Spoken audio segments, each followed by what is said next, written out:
حضرت یونس کا یہ قرآنی واقعہ کیا کمال کا بھروسہ سکھا رہا ہے. کبھی تصور تو کرو اندھیری کال کوٹڑی ہوگی, مچھلی کے پیٹ میں ایک روشنی کی رمق نہیں آتی تھی, مگر وہ اللہ والے تھے, کہتے لا الہ الا انت سبحانک انی کنت من الظالمین. مولا میرا قصور ہے, تیرے سوا کوئی شان بیان کرنے کے لائق نہیں, تو ہی خالق, تو ہی مالک. ادھر تھوڑی سی آزمائش ہو, بندہ اللہ کی بارگاہ میں شکوے کرتا, یا اللہ تو نے ایسا کیا, اللہ نے پیچھے کر دیا. کیسے جواب دو گے رب کو؟ اس نے جتنا دیا ہے کبھی سوچا ہے؟ اس کی نعمتیں معلوم ہیں؟ کبھی دیکھا ہے لنگڑے کو بغیر پیر کے کیسے جیتا ہے؟ کبھی دیکھا ہے اندھے کو بغیر دیکھے کیسے جیتا ہے؟ کتنی بار شکر ادا کیا آنکھ کا, کتنی بار شکر ادا کیا پیر کا اور ہاتھوں کا اور زبان کا. کبھی دیکھا ہے ڈائلیسس کے مریض کو جس کے گردے فیل ہو جائے, پانی نہیں پی سکتا, ڈاکٹر کہتے پورے دن میں 1 گلاس پانی پینا, اس سے زیادہ نہیں, تمہارے لیے مشکل ہو جائے گی. ترستا ہے پانی پینے کو, ہر تیسرے دن جا کے ڈائلیسس کراتا ہے. ہمارے گردے سلامت ہے, جتنا پینا ہے پیتے ہیں, جب پاس کرنا ہوتا ہے پاس کر دیتے ہیں, استنجا سے فارغ ہو جاتے ہیں. یہ نعمتیں یاد نہیں. اور اب آتے ہیں اس بڑے ہی عجیب و غریب واقعے کی طرف, اور یہ واقعہ ہے حضرت یونس علیہ السلام کا. شہر تھا نینوا, جس کی ہدایت کے لیے آپ کو بھیجا گیا. آپ نے اپنی قوم کو اللہ کی طرف بلایا. وہ لوگ شرک کرتے تھے, وہ اللہ پر ایمان نہیں لاتے, بت پرستی کرتے تھے. آپ نے بہت ان کو سمجھایا, اللہ کی طرف بلایا. وہ قوم ہدایت نہیں پاتی تھی, ایمان لانے سے انکار کر دیا, الٹا آپ کے سامنے سرکشی کرتے تھے. تو آخرکار آپ نے کہا کہ اے لوگو, اب اگر تم ایمان نہیں لا رہے تو سنو, میں تمہیں عذاب کے بارے میں بتا رہا ہوں. اب تم پر عذاب آئے گا, اور میں کوئی بات جھوٹی نہیں کرتا. اب قوم کے لوگوں نے مشورہ کیا کہ یہ بات تو کبھی جھوٹی کرتے نہیں ہیں, اب ان پر نظر رکھو. اگر تو یہ راتوں رات ہمارے شہر سے چلے جائیں نا تو سمجھ لو عذاب آنے والا ہے. کیونکہ اگر یہ اللہ کے نبی ہیں تو جس شہر میں اللہ کے نبی ہوتے ہیں وہاں عذاب نہیں آتا. وہ قوم بت پرست بھی تھی مگر یہ بات بھی مانتی تھی. آپ پر فوکس کیا, آپ پر نظر رکھی, اور دیکھا کہ رات آپ شہر سے باہر تشریف لے گئے. صبح ہوئی تو عذاب کی بدلیاں یعنی عجیب و غریب قسم کے بادل آنا شروع ہو گئے. قوم سمجھ گئی کہ اب عذاب آنے والا ہے. حضرت یونس کو ڈھونڈو. انہوں نے تلاش کیا, حضرت یونس پورے شہر میں نہیں ملے. اب قوم نے سمجھ لیا کہ عذاب آنے والا ہے. اب اس قوم نے کیا کیا کہ وہ ڈر گئے, کانپ گئے, اپنے بچوں کو لیا, عورتوں کو لیا, مویشیوں کو لیا, اور پھٹے پرانے کپڑے پہنے اور جنگل میں نکل گئے, اور رو رو کر اللہ کی بارگاہ میں توبہ کرنے لگے. حضرت یونس علیہ السلام پر اقرار اور ایمان لانے کی نیتیں کرنے لگے. شوہر بیوی سے الگ ہو گیا, مائیں بچوں سے الگ ہو گئیں, سب کے سب استغفار شروع کر دیا, گر گڑا کر رونے لگے. عذاب کے بادل آ چکے تھے مگر یہ روتے رہے, گر گڑاتے رہے. جو مظالم آپس میں انہوں نے کیے تھے, ایک دوسرے سے معافیا مانگنے لگے. کسی کی حق تلفی کی تھی, اس کا حق واپس لوٹا دیا. سچی توبہ کر کے کہتے ہیں یا اللہ, ہم حضرت یونس کے رب پر ایمان لائے, وعدہ کرتے ہیں ہمیں معاف فرما دے. اللہ کریم کو ان لوگوں کی اس گریہ وزاری پر, مخلصانہ گریہ وزاری پر, بے قراری پر رحم آیا اور عذاب اٹھا لیا گیا. دھواں اور عذاب کی بدلیاں جو تھیں, وہ بادل عجیب و غریب, وہ دفع کر دیے گئے. شہر میں لوگ آئے اور امن و چین کے ساتھ رہنے لگے. اللہ کریم قرآن مجید میں اس کے بارے میں کیا ارشاد فرماتا ہے. قرآن کی پوری سورت کا نام سورہ یونس ہے, یہ پورا واقعہ اس میں موجود ہے.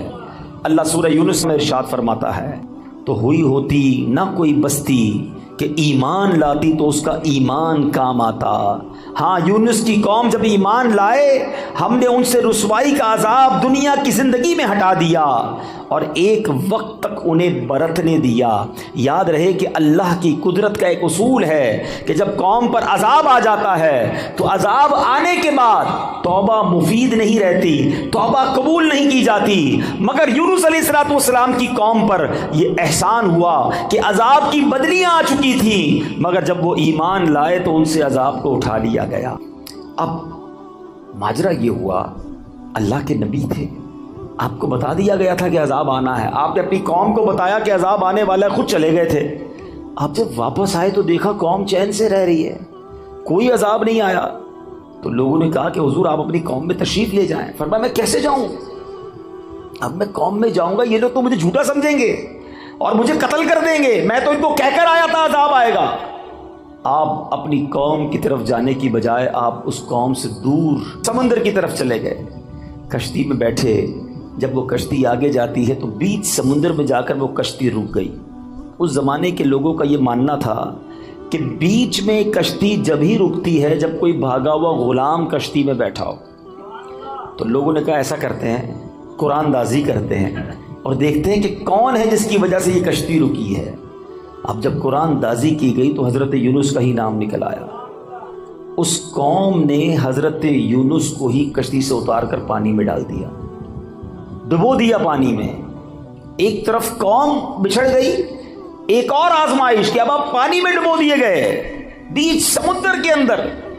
اور اللہ کا حکم دیکھیں، اللہ کی کرنی دیکھیں کہ ایک بڑی سی مچھلی آئی اور حضرت یونس کو نگل گئی. اب آپ مچھلی کے پیٹ میں ہیں، ابھی زندہ ہیں، ایک کال کوٹڑی ہے، نظر کچھ نہیں آ رہا. اب حضرت یونس نے اس مچھلی کے پیٹ میں کیا پڑھنا شروع کیا؟ لا الہ الا انت سبحانک انی کنت من الظالمین. یہ قرآن میں موجود ہے آیت، اس کو آیت کریمہ کہتے ہیں. آپ یہ دعا کرتے رہے کہ اے اللہ تیرے سوا کوئی جس کی شان بیان کی جائے، تیرے سوا کوئی نہیں جس کی پاکی بیان کی جائے. اور اے اللہ میں ظالموں میں سے ہوں. اپنی عاجزی کا اظہار کیا، اپنی انکساری کا اظہار کیا، اللہ سے مدد مانگتے رہے. اس کی برکت سے اللہ پاک نے آپ کو اس مچھلی سے کیسے نجات دی کہ آپ اس مچھلی نے آ کر آپ کو کنارے پر آ کے اگل دیا. لیکن آپ بالکل کمزور ہو گئے تھے، آپ کی جلد بھی بڑی نرم ہو گئی تھی، کئی دن مچھلی کے پیٹ میں رہے تھے. اب اللہ کی قدرت کا ایک اور نظارہ یہ ہوا کہ اس ساحل کے کنارے جو ہے ایک بیل اگتی ہے اور آپ اس کے سائے میں آرام کرتے ہیں، اسی سے کچھ کھانا پینا بھی آپ کو ملتا ہے، آپ میں توانائی آ جاتی ہے. اور اب آپ اپنی قوم کی طرف جب جاتے ہیں تو قوم انتہائی محبت اور احترام کے ساتھ آپ کو ویلکم بھی کرتی ہے اور ایمان بھی لے آتے ہیں. یہ واقعہ میں نے بڑے مختصر انداز میں آپ کو سنا دیا. سورہ یونس کی تفسیر پڑھیں تو اندازہ ہوگا کہ اللہ کی قدرت کے کیسے کیسے نظارے قرآن میں موجود ہیں. عقل حیران ہو جاتی ہے کہ مچھلی کے پیٹ میں حضرت یونس علیہ السلام کیسے زندہ رہے. اللہ اکبر. تو اے میرے میٹھے اسلامی بھائیوں، اب اس واقعے سے ہمیں بہت کچھ سیکھنے کو ملتا ہے. ہمیں یہ سوچنا چاہیے کہ مچھلی کے پیٹ میں آپ کتنا ٹائم رہے. ایک روایت کے مطابق آپ کئی دن مچھلی کے پیٹ میں رہے، مگر اللہ پاک کی شان دیکھیں کہ رب نے بچانا تھا تو مچھلی کے پیٹ میں بھی بچائے رکھا ہے. زندہ رکھنا ہو کہتے ہیں جسے اللہ رکھے اسے کون چکھے. اب اس ایک قرآنی واقعے سے بہت کچھ سیکھنے کو مل رہا ہے. پہلی بات یہ سیکھنے کو ملی کہ سچی توبہ یہ اللہ کی رضا کا سبب ہے. کتنے گناہ کیوں نہ ہو جائیں، کتنی خطائیں کیوں نہ ہو جائیں، اس کی بارگاہ میں اگر گر گڑایا جائے تو وہ خاص کرم فرماتا ہے، وہ آتے عذاب ڈال دیتا ہے، وہ رحمت کی برکھا برساتا ہے. مگر پرابلم یہ ہے کہ آج ہم اللہ کی بارگاہ میں سر نہیں جھکاتے، اس سے سچی توبہ نہیں کرتے، اس سے دوستی نہیں کرتے. گناہ ہو گئے نا، مگر وہ کریم ہے، وہ رحیم ہے، اس سے مانگ لے معافی، مگر سچی معافی مانگے. یہ توبہ نہیں ہے کہ یا اللہ میری توبہ، یا اللہ میری توبہ، اور پھر دوسرے گناہوں کے پلان باقی ہیں. نہیں، سچی توبہ کہ اب نہیں کروں گا. جتنے گناہ ہیں وہ کریم کرم فرمائے تو ایک باری میں معاف فرما دیتا ہے. کیا خوبصورت شعر پنجابی شاعر کہتا ہے نا، کتنا کریم ہے میرا مالک.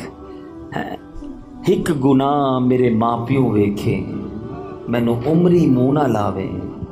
ہک گناہ میرا ماں پیو ویکھے مینو عمری منہ نہ لاوے. لکھ گناہ میرا مالک ویکھے او پھر بھی پردے پاوے. کتنی خطائیں ہیں مگر وہ رب پھر بھی روزی دے رہا ہے، پھر بھی کھانا دے رہا ہے، پھر بھی سانسیں دے رہا ہے، پھر بھی ہم آنکھیں حرام دیکھتی ہیں مگر وہ اندھا نہیں کر رہا. ہمارے ہاتھ غلط کام کرتے ہیں مگر وہ ہاتھ واپس نہیں لے رہا. پیر گناہوں کی طرف جا رہے ہیں مگر وہ لنگڑا نہیں کر رہا. لیکن اس کا مطلب یہ نہیں کہ ہمیں جواب نہیں دینا. قرآن ہی میں رب نے فرمایا یومئذ تحدث اخبارہا، ایک دن آئے گا کہ زمین اپنی خبریں دے گی. اور ایک اور جگہ قرآن کیا فرماتا ہے، ثم لتسألن یومئذ عن النعیم، ایک دن آنا ہے جس دن تم سے ایک ایک نعمت کے بارے میں سوال ہوگا، کیسے جواب دیں گے؟ اے دن رات گناہوں میں گزارنے والوں، اے نمازیں قضا کرنے والوں، اے نشہ اور شراب استعمال کرنے والوں، اے حرام روزی کمانے والوں، اے مسلمانوں کے دل دکھانے والوں، ماں باپ کی نافرمانی کرنے والوں، خدا کے واسطے سوچو اللہ کی بارگاہ میں کیسے پیش ہو سکیں گے؟ وہ کریم ہے، اس سے معافی مانگ لو، سچی توبہ کر لو۔ حدیث پاک میں آتا ہے التائب من الذنب کمن لا ذنب لہ، گناہوں سے توبہ کرنے والا ایسا ہے جیسا اس نے گناہ کیا ہی نہیں ہے۔ ایسا کریم مالک، اتنا رحیم مالک، پھر بھی اسے ناراض کریں۔ تو آج پہلا سبق، پہلا مدنی پھول تو اس بیان کا یہ دیجئے کہ ہم اپنے رب کی نافرمانی نہیں کریں گے، سچی توبہ کر لیں۔ ہاں